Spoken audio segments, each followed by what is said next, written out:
Hello everyone, I hope that you're doing absolutely fine. So this is just a short video how to draw a perpendicular from a point. Firstly, we should have a line of which we need to draw a perpendicular.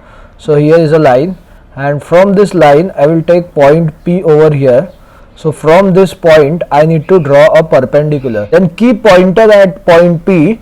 With any measure, take one arc at left and another arc at right. I hope you are clear with this. First draw a line, then take point P anywhere on that line, then keep your pointer at point P and draw one arc at left and another arc at right. For our understanding purpose, I will name it as X and Y. You did not need to name this, never name an arc.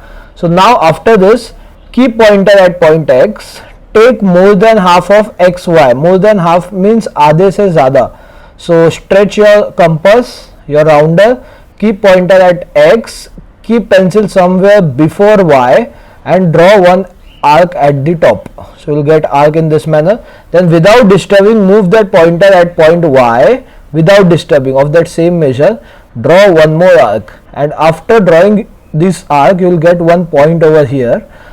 Then at last join these two point, that is this new point with this point P. So here is a perpendicular from a point P, and let's name this perpendicular as point M. Never forget the perpendicular marking in between.